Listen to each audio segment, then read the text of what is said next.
আজকে আমরা দেখব কতটা বলতে হবে, হাউ মাচ টু স্পিক, কতটা মানে পরিমাণটা সেটা বলতে হবে। এখন ঈশ্বরের বাক্যের ক্ষেত্রে এই পরিমাণটা কেন দরকার আছে? দেখো, ঈশ্বরের বাক্য হচ্ছে সব থেকে মধুরতম জিনিস। আমি যতই বলি না কেন ওটা কখনো শেষ হবে না। আমি কোনো একটা সময় কোনো একটা মণ্ডলীতে গিয়েছিলাম, মানে একটা রিট্রিটে গিয়েছিলাম, আর সেখানে একটা মণ্ডলীতে আমি অ্যাটেন্ড করেছি। তো যখন মণ্ডলীতে অ্যাটেন্ড করেছি, প্রথম 1 ঘন্টা কেটে গেল, এবার ভাবছি শেষ হবে, আমিন হবে, আমিন হয়, আবার থেকে একটা প্রচার শুরু হলো। প্রায় 3 ঘন্টা আমি সেখানে বসে আছি, চার্চা শেষ হয় না, লাস্ট ওখান থেকে আমার পালিয়ে যেতে হয়েছিল। তো আমরা যখন 8 ঘন্টা প্রচার করি বা 45 মিনিট প্রচার করি, তারপরে যদি আমি প্রচার করতে শুরু করি, তাহলে আপনারা আমাকে সিগন্যাল দিয়ে দেবেন। কী সিগন্যাল দেবেন? পাদ্যবাবু অনেক হয়ে গেছে, ওভারডোজ হয়ে যাচ্ছে। তো কতটা বলতে হয়, বিশেষ করে যারা নতুন আছে, ওটা আমাদেরকে জানতে হবে। আর এই বিষয়ে আমাদের ফ্যামিলির হচ্ছে দুর্দান্ত একটা উদাহরণ আছে। আমাদের বাড়িতে কাঁচা নুন খাওয়া নিষেধ আছে, যেটাকে আমরা টেবিল সল্ট বলি, কাঁচা নুন খাওয়া নিষেধ আছে। আপনি যদি আমাদের বাড়ি থেকে কাঁচা নুন খেয়ে গেল, মাথা খারাপ হয়ে যাবে, তাহলে পুরো একদম গোলট পালট করে দেবে আমাদের বাড়ি। তো আমাদের বাড়িতে কাঁচা নুন খাওয়া নিষেধ আছে। আর দেখবেন যেই সব বাঙালি বাড়িতে কাঁচা নুন খাওয়া নিষেধ, মানে প্রেশার থাকলে বা কিছু হলে কাঁচা নুন খাওয়া নিষেধ, তখন বাঙালিরা কী করে? অল্টারনেটিভ কী করে? তরকারির মধ্যে নুন বেশি করে দিয়ে দেয়, যাতে আর এক্সট্রা যাতে না নিতে হয়। কিন্তু আমাদের ঘরের কেসটা হচ্ছে উল্টো। সেটা কি? সেটা হচ্ছে এক তো নুন খাওয়া নিষেধ আছে, তার অধিকাংশ সময় তরকারিতে নুন কম।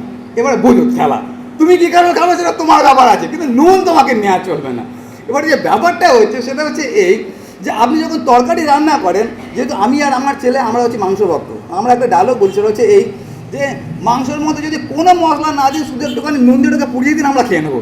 তো যে কোনো রান্নার ক্ষেত্রে আপনি যদি হলুদ না থাকে রান্না করতে পারেন, জিরে গুঁড়ো না থাকলে রান্না করতে পারেন, আদা রসুন না থাকলে রান্না করতে পারেন, কিন্তু নুন যদি না থাকে পারবেন?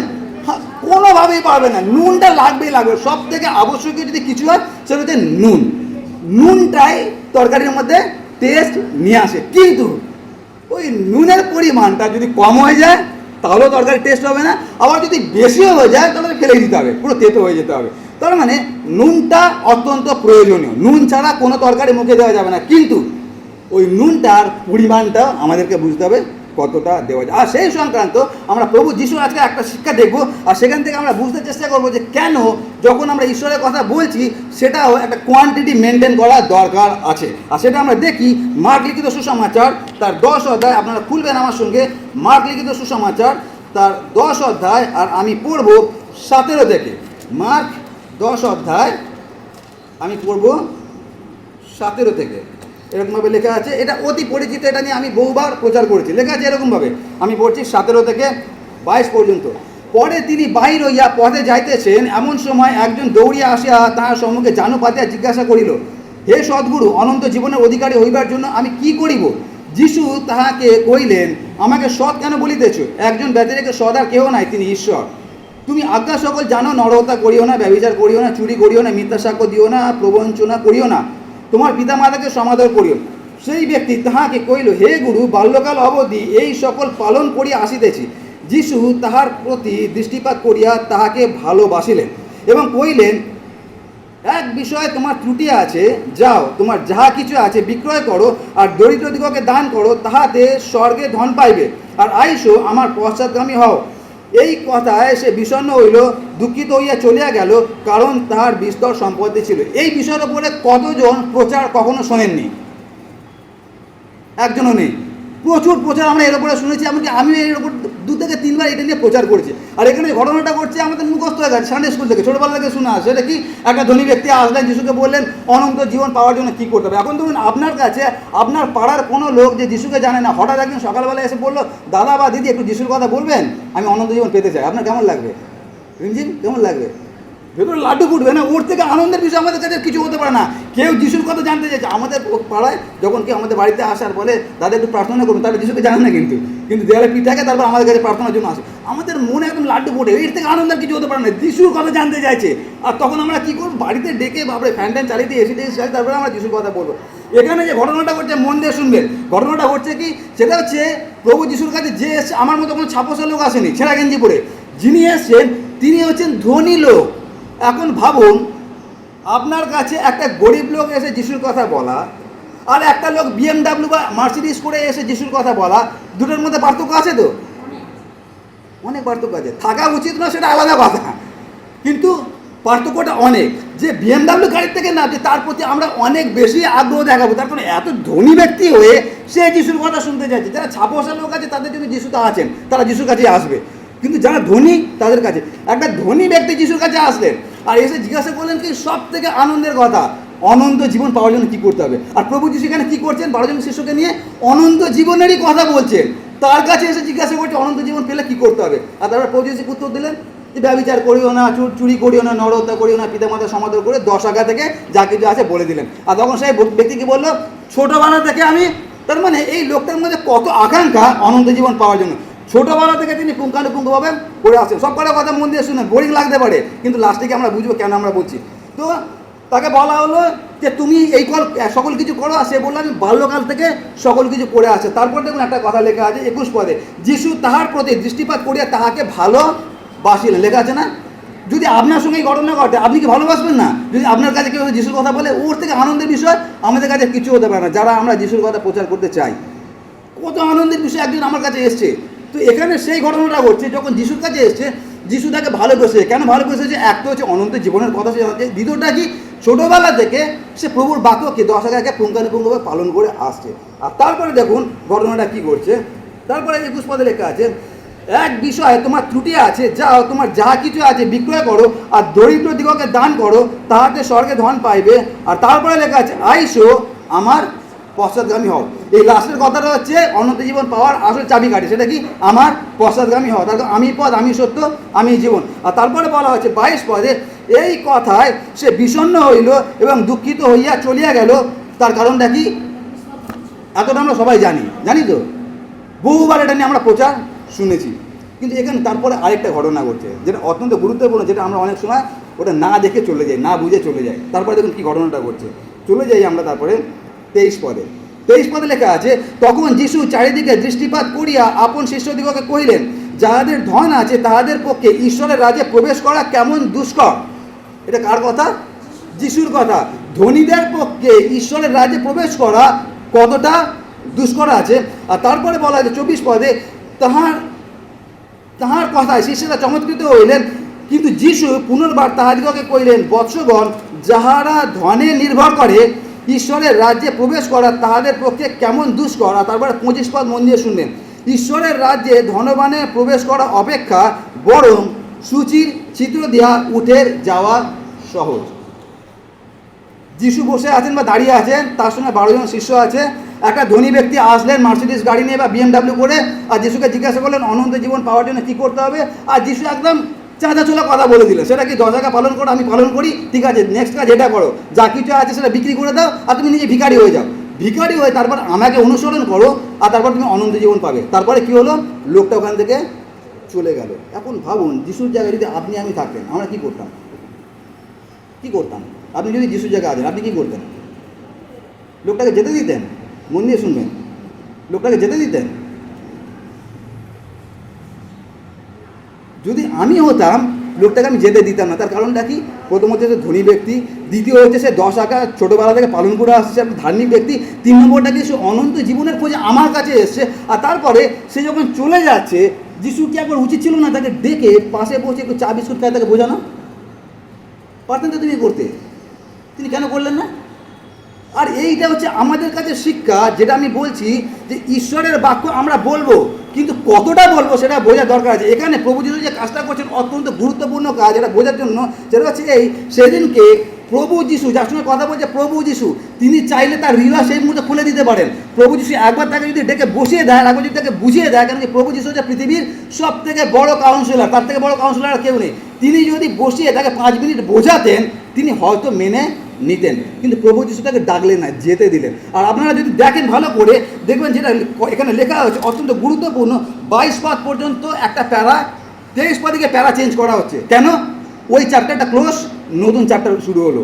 এতক্ষণ তিনি ছেলেটার সঙ্গে কথা বলছিলেন, এখন যে ছেলেটা ওখান থেকে চলে গেল, যিশু এখন মুখ ঘুরিয়ে নিলেন তার শিষ্যদের দিকে। মানে এই ছেলেটাকে নিয়ে যিশুর আর মাথা ব্যথা নেই। কারণটা কি? দেখলে মনে হয় কত নির্দয় না, যে অনন্ত জীবনের কথা বলতে আসলো, অথচ যিশু তাকে পাত্তাই দিল না। আসলে এখানে এই বিষয়টা হচ্ছে অত্যন্ত গুরুত্বপূর্ণ বিষয়, যেটা আমরা কিছুদিন আগে বাইবেল স্টাডিতে আলোচনা করছিলাম, যেটাকে বলা ফ্রি উইল, স্বাধীন ইচ্ছা। যেটা ঈশ্বর আমাদেরকে দিয়েছেন। আর আমরা এটা নিয়ে আলোচনা করেছিলাম বাইবেল স্টাডিতে, যে ফ্রি উইলে যে থিওলজি আছে, এর পিছনে যে ঈশ্বরতাত্ত্বিক যে শিক্ষাটা আছে, ওটা আসলে কী আছে। ওটা বাইবেল কলেজে 3 বছরের শিক্ষা, আমি সংক্ষেপে বলছি। সেটা হচ্ছে যে ফ্রি উইল আছে, সেটা আমরা আদি পুস্তক 3 অধ্যায় দেখি। আর সেখানে কী ছিল? আদম এবং হওয়া। আদম হওয়ার জন্য পুরো বাগানকে বানানো হলো, সেখানে নদী অতগুলো বানানো হলো, মিষ্টি জল বানানো হলো, ঘাস বানানো হলো, আপেল আঙুর যা কিছু, এমনকি লিচুর দাম কত, লিচু সব কিছু ফ্রিতে বানানো হলো। এত কিছু ফ্রিতে করার পরে তারপরে একটা গাছ বানালো, কি গাছ? সৎ জ্ঞানদা বৃক্ষ। এখন এই গাছটা নিয়ে অনেক প্রশ্ন। আপনারা যদি বাইবেল কলেজে যান, আপনার মাথা খারাপ হয়ে যাবে প্রশ্ন শুনে। তার মধ্যে 2টো প্রশ্ন এরকম, সেটা হচ্ছে ঈশ্বর কেন এই গাছটা বানাতে গেলেন, এটা হচ্ছে প্রথম প্রশ্ন। আর এটা আপনাদের মধ্যে ওই প্রশ্নটা আছে। দ্বিতীয়টা হচ্ছে, সেটা হচ্ছে ঠিক আছে ঈশ্বর বানালেন একটা গাছ, যে গাছকে আমরা কোনোদিন দেখিনি, জানি না ফলটাকে কীরকম দেখতে, গাছটা বানালেন ঠিক আছে, কিন্তু গাছটার চারপাশে বেড়া লাগাতে কী অসুবিধা হয়েছিল? আরে তিনি তো মুখে বলেই বেড়া হয়ে যেত, অথচ তিনি বেড়া লাগালেন না। আমরা যখন জলদাপাড়া গিয়েছিলাম, জলদাপাড়া জঙ্গল যেখানে গন্ডার বিখ্যাত না, ওখানে গিয়েছিলাম, ওখানে একটা গা ছমছমে পরিস্থিতি। তার কারণ আমরা যেখানে ছিলাম ওটা পুরো একদম জলদাপাড়ার জঙ্গলের ভেতরে, আমরা ওটা সরকারি হোটেল খুব সম্ভবত, তো ওখানে আমরা ছিলাম। আর ওখানে চারিদিকে বেড়া দেওয়া ছিল, আর ওই বেড়াটা কিসের? সাধারণ কোনো বেড়া নয়। চারিদিকে যে বেড়াটা দেওয়া ছিল ওটা হচ্ছে ইলেকট্রিকের বেড়া, মানে ওতে টাচ করলেই ঝাটকা খাবে। তার কারণটা ওখানে প্রচুর হাতি আর গন্ডার আছে। তো ওই চারিদিকে ইলেকট্রিকের তার দিয়ে রেখে দিয়েছে, কেন? যাতে পশুরা এই হোটেলে আসতে না পারে। ঈশ্বর ওরকম কোনো কাজ করতে পারে? তার কারণ ঈশ্বর যখন এদেরকে বের করে দিয়েছিলেন, ঈশ্বর ওই কাজটাই করেছিলেন। কী করেছিলেন? সিকিউরিটি বসিয়ে দিয়েছিলেন। জানেন তো কী সিকিউরিটি ছিল? দুধ বসিয়ে দিয়েছিল, কেউ এখানে ঢুকতে পারো। ফ্রি সিকিউরিটি তোমার কাছে ছিল, তাহলে কাজে আগে তুমি আগে কেন রাখলে না? ওই সিকিউরিটিকে আগে বলে দিতে পারতে যে আদম হওয়া যদি এখান থেকে ফল খেতে আসে তাদেরকে বের করে দেবে, বা চারিপাশে একটা কাঁটা তারের বেড়া দিয়ে ঘিরে রাখতে পারতো, ইলেকট্রিক। কোনো কিছু তিনি করলে না, ওটাকে খোলা রেখে দিন না, শুধু মুখে বলে দিলে তোমরা এই গাছের ফল খাবে না। কীরকম কথা হলো? এইখানে যিশু যে কাজটা করছে, এই কথাটা বুঝতে আমাদেরকে হবে, অত্যন্ত গুরুত্বপূর্ণ। সেটা হচ্ছে এই আদম হওয়াকে একটা জিনিস দেওয়া হয়েছিল যেটা কাউকে দেওয়া না, সেটা হচ্ছে স্বাধীন ইচ্ছা। মানে তুমি বেছে নাও তুমি কি করবে। যদি ওই গাছটা তৈরি করা না হতো, বা যদি ওই গাছের চারপাশে যদি কাঁটাটা লাগানো হতো, তাহলে আদম হবার কাছে কোনো অল্টারনেটিভ নেই, যেটাকে আমরা বলি অপশন, না কোনো অল্টারনেটিভ নেই, কোনো বিকল্প নেই। যেইটা ঈশ্বর রেখেছেন ওইটাই ব্যবহার করতে হবে। ওখানে আমরা আমাদের স্বাধীন ইচ্ছাকে ব্যবহার করতে পারি না। একটা উদাহরণ দিই, তাহলে বুঝতে সুবিধা হবে। সেটা হচ্ছে এই, এখানে আমিও প্রচার করছি আর আমার সঙ্গে মদন দা প্রচার করছে, দুজনই প্রচার করছে রবিবার 10টার সময়। আপনাদের কাছে 2টো অপশান আছে, আপনারা কার প্রচার শুনবেন? নয় এই টেকো লোকের প্রচার শুনবেন, বা আমাদের মিউজিশিয়ান মদনদার প্রচার শুনবেন। এখন যদি আপনাদের কাছে কোনো অপশান নেই, আমার কথা ভালো না লাগলেও আপনাকে শুনতে হচ্ছে বসে বসে। একই রকমভাবে আদম এবং হওয়ার ক্ষেত্রে যদি কোনো এইরকম গাছ না থাকতো, তাহলে তাদের কাছে কোনো অল্টারনেটিভ থাকতো না। অল্টারনেটিভ বা বিকল্প কেন দেওয়া হয়েছে? যেন তারা তাদের স্বাধীন ইচ্ছাটাকে সঠিকভাবে প্রয়োগ করতে পারে। আর এইটা হচ্ছে থিওলজি ফ্রি উইলের। এখন যিশু যখন এই কথাটা বলছেন, সেই কথাটা মানেটা কি? সেটা হচ্ছে যেই লোকটা তার কাছে এসে কিসের জন্য এসে? অনন্ত জীবন পাওয়ার জন্য কি করতে হবে। যিশু সেখানে কোনো কঞ্জুসি করেননি, যতটুকু দরকার ততটুকু তিনি বলে দিয়েছেন। কি বলেছেন? এক হচ্ছে তুমি যদি কাজের দ্বারা ধার্মিক গণিত হতে চাও, তাহলে 10 আজ্ঞা পুঙ্খানুপুঙ্খভাবে পালন করো। সে বললে আমি পালন করে আসি, কিন্তু সেটা পর্যাপ্ত নয়। আর একটা কাজ করতে হবে, সেটা কিন্তু ভিখারি হয়ে যাও আর আমাকে অনুসরণ করো, কেন কি আমি পথ, আমি সত্য, আমি জীবন। তার মানে তার কাছে প্রভু যিশু অনন্ত জীবনের পথ পুরো ক্লিয়ার করে ইনভার্টেড কমার মধ্যে বলে দিয়েছেন। তারপরে সেটা আপনি গ্রহণ করবেন কি করবেন না, ওটা আপনার স্বাধীন ইচ্ছার উপরে নির্ভর করে। ওখানে যিশু কোনোদিন হস্তক্ষেপ করবেন না। আর সেই জন্য প্রভু যিশু বলছেন, দেখো আমি দাঁড়িয়ে আছি, আঘাত করছি। যিশুর আঘাত করার কি আছে? ফুঁক মারলে আমার বাড়ি উড়ে যেতে পারে, তিনি দরজা আঘাত করছে। তার কারণটা কি? তার কারণ আমাদের যে স্বাধীন ইচ্ছা আছে, ওই স্বাধীন ইচ্ছাটা যেন আমরা প্রয়োগ করতে পারি। তার মানে আমরা আজকে যেখানে মণ্ডলীতে বসে আছি, শিক্ষাটা এটাই, সেটা হচ্ছে আমরা কি আমাদের স্বাধীন ইচ্ছার বশবর্তী হয়ে এখানে এসেছি, নাকি এটা আমাদের কাছে একটা রীতিনীতি আছে, নাকি কোনো পাদ্রীবাবুকে বা কোনো মানুষকে আমরা খুশি করার জন্য এখানে এসেছি। যদি আমাদের আসার কারণ এটা হয়, সেটা কি? সেটা হচ্ছে আমি ঈশ্বরকে ভালোবেসে তার গৌরব করার জন্য এখানে এসেছি, তাহলে আমরা ঈশ্বরের প্রকৃতভাবে সত্য এবং আত্মায় তার গৌরব করতে পারবো। কিন্তু যদি দ্বিতীয় কারণটা হয়, তাহলে আমরা এখানে বৃথাই আমাদের আশা। আর সেই জন্য এই ঈশ্বরের বাক্য অতিরিক্ত দিয়ে দিলে যেমন মুশকিল হয়ে যায়, তেতো হয়ে যাবে খাদ্যটা, আবার অতি কম হয়ে গেলেও সেখানে আবার বেসাদ হয়ে যাবে। একটা উদাহরণ দিই, তাহলে বুঝতে পারবেন। এটা হচ্ছে যখন আমি প্রথম প্রভুতে আসি, আর আমার ব্যাকগ্রাউন্ড আপনারা সবাই জানেন আমি কোথা থেকে আসি। আর সেখান থেকে যখন আমি প্রথম প্রভুকে জানি, আমার মধ্যে যে পাগলামোটা ছিল, ওটা অস্বাভাবিক, ভাবা যায় না যে আমি যিশুকে কতটা আকাঙ্ক্ষী ছিলাম প্রভু যিশু সম্বন্ধে জানার জন্য। আপনাদেরকে গতবার আমি গল্প বলেছিলাম, মনে আছে তো, যে আমি নেচার পার্কে গিয়ে 3-4 ঘন্টা আমি বই পড়ছি, আমার পিঠের মধ্যে ওই কাঠপিঁপড়ে কামড়ে পুরো ফুলিয়ে দিয়েছে, আমার কাছে কোনো হুঁশ নেই যে আমার পিঠে এত কাঠপিঁপড়ে। এতটাই আমি পাগল ছিলাম যিশুকে জানার জন্য। আর তখনকার দিনে ফোন ছিল না, তখনকার দিনে কী হতো, ডাকযোগের মাধ্যমে বাইবেল শিক্ষা দেওয়া হতো। আর আমি অনেক ডাকযোগের মাধ্যমে বাইবেল শিক্ষাগুলো গ্রহণ করতাম, কিন্তু সেগুলো পর্যাপ্ত ছিল না, এতটাই আমার মধ্যে আকাঙ্ক্ষা ছিল। কিন্তু এখন যদি আমরা দেখি, আমি যখন দেখি, এখন মানুষের মধ্যে আকাঙ্ক্ষাটা অনেক কম। আমরা সামনের মাস থেকে একটা 1 বছরের একটা বাইবেল কোর্স আমরা শুরু করছি, online Bible course, completely free, দারুণ টিচার শেখাবে, কিন্তু সবথেকে বড় ক্রাইসিস, স্টুডেন্ট পাওয়া যায় না। তো আমি যখন প্রথম প্রভুকে জানি, আমার মধ্যে ওই আকাঙ্ক্ষাটা ছিল। আর তারপরে ডাকযোগের মাধ্যমে আমার কাছে একটা চিঠি আসলো। সেই চিঠিটা কি, যে ভাই তুমি তো থাকো ওইখানে, ও সামনে ওখানে একটা গৃহ সহভাগিতা হয়, তুমি ওখানে যুক্ত হতে পারো। যখন এই লেখাটা, সব কটা চিঠি আমার কাছে এখনও রাখা আছে, আপনারা দেখতে যে আমি চিঠিগুলো দেখাতে পারি, হলুদ হয়ে গেছে কেন, অনেক বছর হয়ে গেছে, কিন্তু চিঠিগুলো আমি যত্ন করে রেখে দিয়েছি। তো বলা হলো যে আপনি ওখানে যুক্ত হতে পারেন। আর আমি তখন জানতাম না যে হাউস ফেলোশিপ কাকে বলে। আর আমার অত্যন্ত ভালো লাগলো যে প্রথমবার আমি কোথাও প্রার্থনার জন্য যাবো এবং সেখানে যিশুর কথা আমি শুনতে পারবো। আর তারপরে যে অ্যাড্রেস দেওয়া হয়েছিল, তখনকার দিনে ফোন ছিল না, সেই অ্যাড্রেস খুঁজে আমি সেখানে পৌঁছালাম। সবাই কেউ পৌঁছানোর আগে আমি সেখানে পৌঁছে গেছি। আমার বাড়ি থেকে সাইকেলে হয়তো 10 থেকে 15 মিনিটের দূরত্বে ছিল। তো সেখানে গেলাম আর খুব অধীর আগ্রহে বসলাম। আর তারপরে দেখলাম 2 বা 3 ইয়াং ছেলে আসলো, আমার থেকে হয়তো কয়েক বছরের বড়। আর তারা আসলো, আসার পরে তারপরে সেখানে গান প্রার্থনা শুরু হলো। প্রত্যেকটা জিনিস আমাকে পুরো নাড়িয়ে দিচ্ছে ভেতর থেকে। কারণ আমি যে পরিবেশ থেকে আসছি আর এখন যে পরিবেশের মধ্যে বসে আছি, দুটোর মধ্যে আকাশ পাতাল ব্যবধান আছে। আমাদের পরিবেশ তো ওগুলো নেই। আর এখানে কী সুন্দর প্রার্থনা করছে, আমি একটা অচেনা লোক, আমার জন্য প্রার্থনা করছে, গান করছে। আর তারপরে যেটা হলো সবথেকে ইম্পর্টেন্ট, সেটা হচ্ছে ঈশ্বরের বাক্য থেকে প্রচার। 8 ঘন্টার মতো হয়তো প্রচার করেছিল, 20 মিনিট বা 8 ঘন্টা। আর আমার মন পুরো ছুঁয়ে গেছিলো, এত ভালো লাগলো। আর যখন আমি প্রচার শুনছি, আমি মনে মনে একটা জিনিস কল্পনা করছি, সেটা কি, এই প্রচারটা কখন শেষ হবে, প্রার্থনা কখন শেষ হবে, তারপর আমি এই লোকটাকে ধরবো, তাকে আমার অনেক জিজ্ঞাসা আছে, প্রভু যিশুকে আমি জানতে চাই আরও বেশি। তো এই লোকটাকে আমি এত বছর পর পেয়েছি, এখন অনেক কিছু প্রশ্নের উত্তর আমি এনার থেকে পাবো। আর তারপরে আমেন হলো, মানে শেষ হলো। শেষই হলো, সঙ্গে সঙ্গে আমি দৌড়ে তার কাছে গেলাম। আর গিয়ে বলো, তখন আমি ইয়াং একদম, তার কাছে গেলাম আর তাকে পরিচয় দিলাম যে দাদা আমি এই আমি প্রভুকে জানতে চাই। আর তারপর তাকে আমি অনেক প্রশ্ন করলাম, কত কিছু প্রশ্ন করলাম প্রভু যিশু সম্বন্ধে জানতে। কিন্তু আমি যেটা দেখলাম সেটা হচ্ছে, যেই লোকটা 8 ঘন্টা আগে এত সুন্দরভাবে প্রচার করছিল, প্রভু যিশুর জন্য এত আকাঙ্ক্ষী, এখন যখন তাকে যিশু সম্বন্ধে আমি জানতে চাইছি, আমার কোনো কথাকে পাত্তাই দিচ্ছে না। এখন তার কথা যেটা বিশেষত্ব আছে বা যে কথাটাকে গুরুত্ব দিচ্ছে, সেটা হচ্ছে চপ, মুড়ি আর চা। মানে 8 ঘন্টা হয়ে গেছে বাবা, ঈশ্বরের কাজ হয়ে গেছে, এবার জয় যিশু, আর ওইসব কথা বলবে না, এবারে চপ মুড়িতে ফিরে আসো। আমি 3-4 বার তার পিছনে দৌড়ালাম, কেন কি আমার মধ্যে জানার আকাঙ্ক্ষা আছে। কিন্তু সেই ভদ্রলোক আমার সঙ্গে যিশু সম্বন্ধে কথা বলতেই চাইলেন না, চপ মুড়ি আর চাঁদে তারা আটকে গেলেন। আর তারপর আমিও সেখান থেকে জয় যিশু বলে চলে আসলাম। এখানে যে ঘটনাটা ঘটলো, এই ঘটনা অনেকের সঙ্গে ঘটে। আমরা এক সময় এতটা ব্যস্ত হয়ে যাই যে আপনাকে হয়তো কেউ যিশু সম্বন্ধে বা পরিত্রাণ সম্পর্কে কোনো একটা কথা জিজ্ঞাসা করলো, যদি সেক্ষেত্রে আপনার ট্রেন মিস করতে, আপনার বাস মিস করতে করে ফেলুন। তার কারণ আপনার ট্রেনের থেকে একটা মানুষের অনন্ত জীবন পাওয়া অনেক বেশি গুরুত্বপূর্ণ আছে, কিন্তু আমরা এগুলোকে গুরুত্ব দিই না। আর সেই জন্য অনেক সময় আমরা যেখানে নুন দেওয়া সত্যি দরকার আছে, সেখানে আমরা নুন দিই না।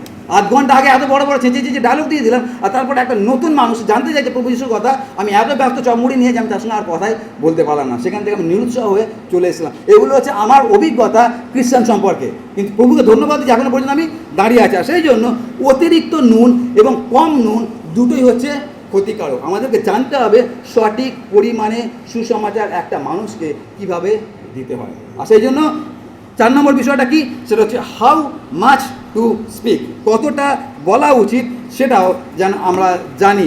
আর 5 নম্বরটা কি, 5 নম্বরটা হচ্ছে অত্যন্ত গুরুত্বপূর্ণ। তার আগে 4টা আমি বলে নিই। প্রথমটা হচ্ছে কি বলতে হয়, কখন বলতে হয়, কিভাবে বলতে হয়, কতটা বলতে হয়। আর 5 নম্বরটা সব থেকে গুরুত্বপূর্ণ। এই 4টে জিনিস এই একটার উপরে নির্ভর করছে। এই একটা জিনিস না থাকলে বাকি 4টে থাকবে না। সেটা হচ্ছে কার কাছে বলতে হয়। এখন কেউ যদি না থাকে তাহলে 4টে পয়েন্ট বেকার হয়ে গেল। আর এই কার কাছে বলতে হয়, এটা হচ্ছে আরও গুরুত্বপূর্ণ। এটা কীরকমভাবে, কোনো একটা দিন আমার বোতলে জল শেষ হয়ে গেল, এখন আছে জল, একটুখানি খেয়ে নিয়ে। এটা হচ্ছে সুযোগের সদ্ব্যবহার। তো আমার বোতলে জল শেষ হয়ে গেছে, আমি গেলাম জল ভরতে। আর আমাদের পিছনে দেখেছি একটা অ্যাকোয়াগার্ড লাগানো আছে। অ্যাকোয়াগার্ডের একটা অ্যানুয়াল মেনটেন্যান্স হয়, মানে বছরে একটা টাকা দিয়ে দিতে হয়, আর ওরা ওটাকে মেনটেন করে, সার্ভিসিং করে দিয়ে যায়, ফিল্টার চেঞ্জ করে দিয়ে যায়। আর তারপরে মেশিনটা সুন্দরভাবে জল দেয়। আর ওই মেশিনের অনেক দাম আছে এখনকার দিনে। আর ওই মেশিনটাকে নিয়মিতভাবে ওটাকে তত্ত্বাবধান করতে হয়। তার জন্য আমাদের বারিন্দার অলোকদা দুজনে, আর তারপরে আমাদের টপনদাও আছে, এটা সবসময় এটার পিছনে পড়ে থাকে যাতে এটা সুন্দরভাবে কাজ করে। তো আমার জল শেষ হয়ে গেছে, আমি বোতলটা নিয়ে চলে গেলাম, আর বোতলটা নিয়ে গিয়ে আমি মেশিনটাকে অন করলাম। তার কারণে এই যে ডাব্বা আছে, ডাব্বাতে জল নিয়ে মেশিনটাকে আমি অন করে দিলাম, আর অন করে দিই দোকান থেকে জল পড়ে, দেখেছেন আপনারা ওখান থেকে পাইপ থেকে জল পড়ছে অ্যাকোয়াগার্ড থেকে, আর আমি বোতলটাকে ধরে আছি। 8 ঘন্টা ধরে আমি বোতল ধরে আছি, আমার বোতল আর ভর্তি হচ্ছে না। আরে মেশিন ঠিকঠাক চলছে, টি টি টি টি আওয়াজ হয়, দেখেন যে আওয়াজ হচ্ছে, মানে টি টি আওয়াজ হচ্ছে, মানে মেশিন চলছে, জলও পড়ছে, আমি দেখতে পাচ্ছি, বোতল আমি ঠিকই জায়গায় ধরে আছি, অথচ আমার বোতল ভর্তি হচ্ছে না। 8 ঘন্টা হয়ে গেল, আরে ঘটনাটা কী করছে, বোতল কেন বলতে কী ম্যাজিক হচ্ছে। তারপরে হঠাৎ সেখানে বারিন্দা বা অলোকতে গিয়ে দেখছি আরে পাঁচিপুর মাথা খারাপ হয়ে গেছে। তার কারণটা কি? তার কারণ আমি বোতল ভরছি কিন্তু বোতলে ঢাকনা বন্ধ করা। তো বোতলের ঢাকনা বন্ধ করে যদি আমি কলের তলে সারাদিনও ধরে রাখি, জীবনে বোতল ভর্তি হবে না। ভর্তি হবে, আগে বোতলের ঢাকনা খুলতে হবে। আমরা অনেক সময় সুসমাচার তাদের কাছে বলি যারা তাদের হৃদয় ঢাকনাকে বন্ধ করে রেখে দিয়েছে, আর আমরা কি ভাবি অনেক ঢালবো অনেক ঢালবো অনেক ঢালবো, এই ঢাকনা খুলবে, খুলবে না, আর ওটা টাইট হয়ে যাবে। আর সেইটা আমার কথা নয়, ওটা প্রভুর কথা। দেখুন প্রভু কি কথা বলেছেন, আমরা পড়ি মতি লিখিত সুসমাচার তার 13 অধ্যায় 4 পদ। কোন একজন পড়বেন, কি লেখা আছে? মতি 13 অধ্যায় 4 পদ, তাড়াতাড়ি পড়বেন। মতি 13:4। হ্যাঁ, জোরে জোরে বলুন। হ্যাঁ,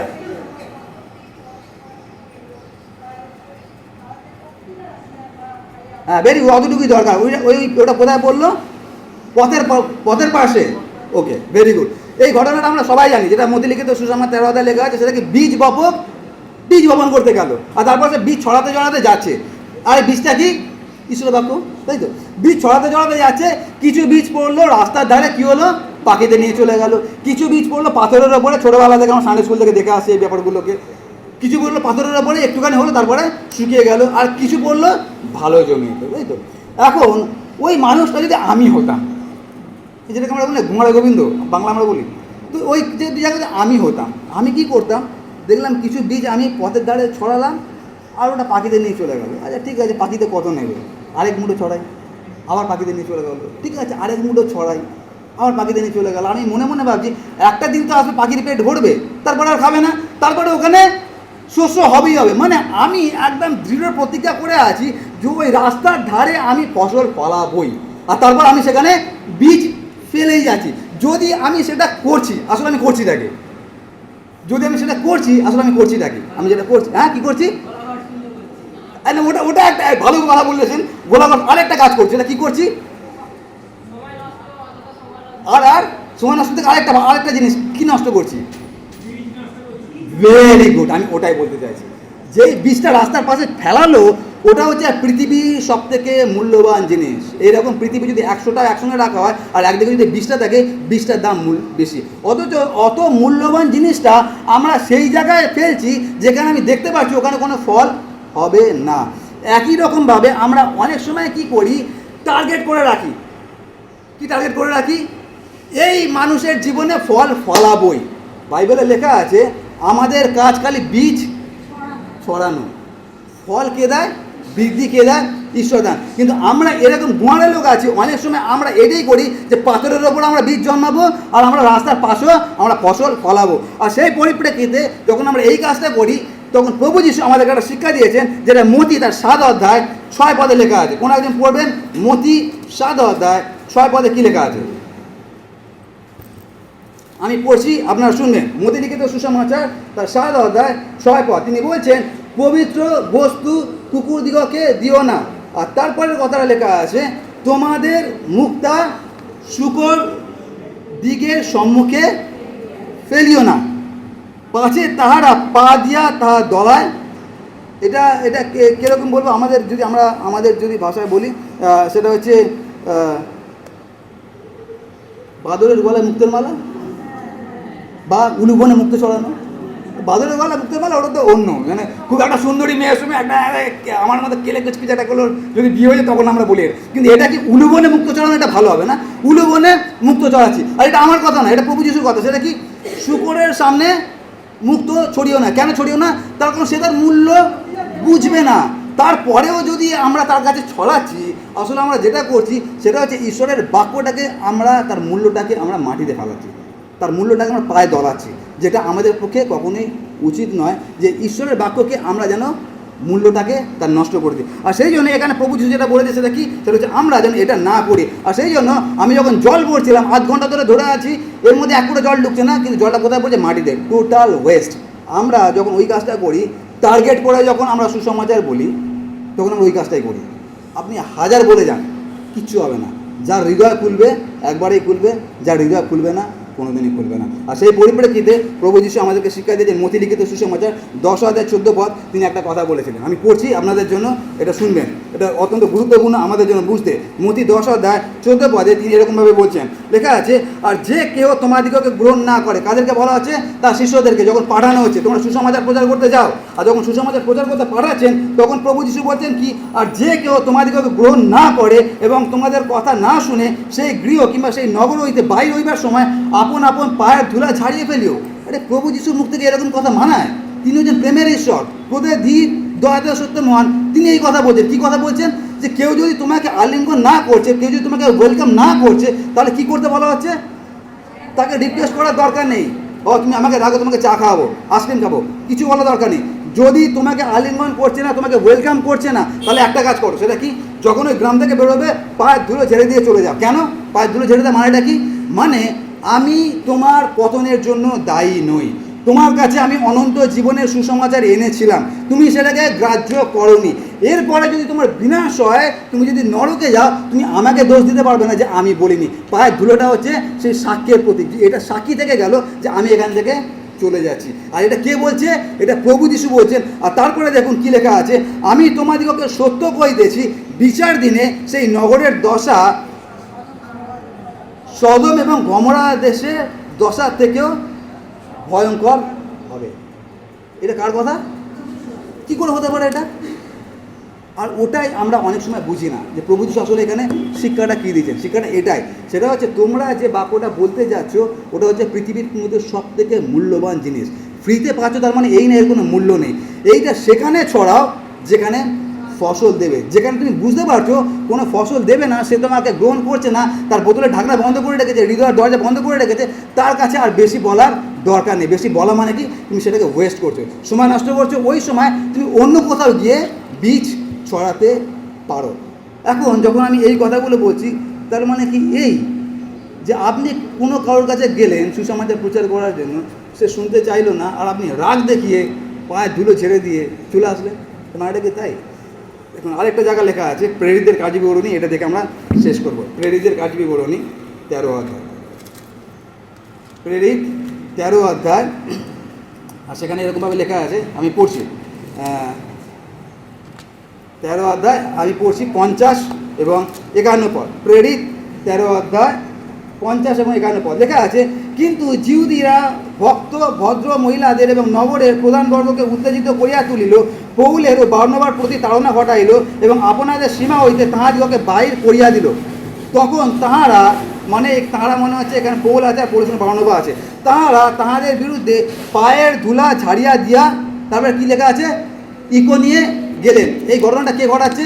এটা হচ্ছে সাধু পৌল। আর পৌলের সঙ্গে এখানে আরেকজন আছে, সেটা আগে লেখা আছে 46 পদে, পৌল এবং বার্নবা। এই যে ঘটনাটা ঘটছে সেটা হচ্ছে পৌল এবং বার্নবা তারা সুসমাচার প্রচার করছে, আর অনেক বিজাতীয় তারা প্রভু যীশুকে গ্রহণ করছে। কিন্তু যারা স্বজাতীয়, যারা জিহুদি, তারা এতটাই বিরোধিতা করেছে যে এদেরকে এখান থেকে বের করে দিয়েছে। যখন বের করে দিয়েছে, তখন সাধু পৌল এবং তার সঙ্গে আরও যারা ছিলেন, তারা পায়ের ধুলো ঝেড়ে দিয়ে চলে গেছে। কেন ধুলো ঝেড়ে দিয়েছিল? সেটা হচ্ছে এই যে আমরা তোমাদের গ্রামে এসেছিলাম, কিন্তু তোমরা সেটা করোনি। তার মানে হচ্ছে যেই আজ্ঞা প্রভু যীশু বেঁচে থাকাকালীন তার শিষ্যদেরকে দিয়েছিলেন, আজকে সেই আজ্ঞা পুঙ্খানুপুঙ্খভাবে কে পালন করছেন? পৌল কি 12 জনের মধ্যে ছিলেন? কি করে জানলেন? কি করে জানলেন তিনি? হ্যাঁ, পবিত্র, ভেরি গুড। তিনি 12 জনের মধ্যে ছিলেন না। তার মানে ঈশ্বরের আত্মা যদি আপনার মধ্যে থাকে, আপনি অটোমেটিক বুঝে যাবেন ঈশ্বর আপনার জীবন থেকে কী চায়। এখানে পৌল যে কাজটা করেছিলেন, সেটা কি? ঠিক যেরকমভাবে প্রভু যীশু শিখিয়েছিলেন, সে একই কাজ করলেন, পায়ের ধুলো ঝেড়ে দিয়ে চলে গেলেন। কিন্তু এখানে পায়ের ধুলো ছেড়ে দিয়ে চলে যাওয়া মানে এই নয় যে যে আপনি তাকে আপনার মেজাজ দেখিয়ে, আপনি তাকে আপনার অহংকার দেখিয়ে, আপনি তাকে আপনার ধার্মিকতা দেখিয়ে সেখান থেকে চলে যাচ্ছেন। না, ব্যাপারটা সেরকম নয়। ব্যাপারটা কি, একটা উদাহরণ দিই তাহলে আপনাদের বুঝতে সুবিধা হবে। কোনো একটা সময় প্রভু যিশু একটা জায়গায় গিয়েছিলেন, আর সেখানে একটা মানুষ ছিল, তাকে যখন জিজ্ঞাসা করলো তোমার নাম কি, সে বলেছিল আমার নাম বাহিনী, তার কারণ আমার মধ্যে অনেকগুলো আত্মা আছে। আর তারপরে যিশু তাকে সুস্থ করেছিলেন, আর যখন সুস্থ করেছিলেন সেখানে শুকরগুলো জলে পড়ে মারা গিয়েছিল। আর তারপরে গ্রামের লোকরা এসে প্রভু যিশুকে কী বলেছিল, আপনি এখান থেকে চলে যান। ইতিহাস বলছে তারপরে প্রভু যিশু ওইখানে আর কোনোদিন যাননি। দ্বিতীয়বার তিনি ওই গ্রামে কোনোদিন যাননি। কিন্তু তার মানে এই না যে প্রভু যিশু তাদেরকে পরিত্যাগ করলেন। পরিত্যাগ তিনি করেননি। তিনি যে কাজটা করেছিলেন অত্যন্ত গুরুত্বপূর্ণ কাজ। ওখানে তিনি বীজ পুঁতে দিয়ে চলে এসেছিলেন। বীজটা কে ছিল? ওর বাহিনী, সে বীজ ছিল। তার মানে হচ্ছে আপনি আমি আমাদের অত চেষ্টা করার দরকার নেই কাউকে প্রভুতে আনার জন্য। যদি কেউ প্রভুর কথা শুনতে চাইছে না, বেশি জল ঢালা, বেশি বীজ দেওয়ার দরকার নেই। যেটা করতে পারি সেটা হচ্ছে সেই ব্যক্তির জন্য আমরা প্রার্থনা করতে পারি। যেটা বাইবেলে লেখা আছে, দেখো আমি দাঁড়িয়ে আছি। কেন? যেন কোনো একটা দিন যদি আমার হৃদয় যদি গলে এবং আমি যদি হৃদয়কে খুলে দিই, যদি বোতলের ঢাকনা খুলে দিই, সঙ্গে সঙ্গে বোতল ভর্তি হয়ে যাবে। প্রভু যিশু ওইটার জন্য অপেক্ষা করছেন। আর সেই জন্য লেখা আছে, দেখো আমি দাঁড়িয়ে আছি, আঘাত করছি। আপনি আমি যেটা করতে পারি সেটা হচ্ছে প্রার্থনা করতে পারি। আর এখন এই যে এতগুলো কথা আমি কেন বললাম, তার কারণ হচ্ছে আমাদের যে বর্তমান পরিস্থিতির পরিপ্রেক্ষিতে আমি এই কথাটা বললাম। আর এই 5টা যে কথা বলেছি তার সার কথা এই 5টা কথা কী বলেছি, সেটা হচ্ছে কী বলা উচিত, দ্বিতীয় হচ্ছে কখন বলা উচিত, কীভাবে বলা উচিত, কি পরিমাণ বলা উচিত, আর কাকে বলা উচিত। আর এই 5টা কথা তখনই প্রযোজ্য হবে, এই 5টা কথা তখনই প্রযোজ্য হবে যখন আপনি পবিত্র আত্মায় পূর্ণ হবেন। আর সেটা হচ্ছে পিতরের জীবনে আমরা দেখেছিলাম। আর সেই জন্য প্রভু যিশু বলেছেন, তোমরা সর্পের ন্যায় চতুর এবং কপটের ন্যায় অমায়িক হও। আমাদের সেই সময় আজকে এসে গেছে। এতদিন আমরা অনেক ডানা হাওয়া লাগিয়ে ঘুরে বেরিয়েছি। এখন সময় এসছে আমাদেরকে সর্পের মতো চালাক হতে হবে, প্রত্যেকটা সুযোগ কিনে নিতে হবে এবং একই সঙ্গে কপটের মতো অমায়িক হতে হবে। কিন্তু আমি আপনাদেরকে গ্যারান্টি দিচ্ছি, আপনি হাজার কাউন্সেলিং নিয়ে পড়াশোনা করুন, হাজার আপনি জ্ঞান অর্জন করুন, নিজের চেষ্টায় কোনোদিন এই কাজটা করতে পারবেন না যে একদিকে সর্পের মতো চালাক আবার অন্যদিকে কপটের মতো অমায়িক। এই ব্যালেন্স আমরা কোনোদিন রাখতে পারবো না। নয় আমরা অতিরিক্ত চালাকি করব বা আমরা অতিরিক্ত অমায়িক হবো। এই ব্যালেন্সটা তখনই সম্ভব যেটা পিতরের পক্ষে, যেটা পৌলের পক্ষে সম্ভব হয়েছিল। তার কারণ হচ্ছে এই, প্রভু যিশু তাদেরকে বলেছিলেন তোমরা এখান থেকে বেরোবে না, অপেক্ষা করো পিতার অঙ্গীকৃত দানের জন্য। সেটা কি? 50 দিন তাদের উপর পবিত্র আত্মা নেমে এসেছিল। আজকে যে পরিস্থিতি আছে, আপনার আমার এই পরিস্থিতিকে হ্যান্ডেল করার জন্য একটা জিনিস দরকার, সেটা হচ্ছে পবিত্র আত্মার পরিচালনা।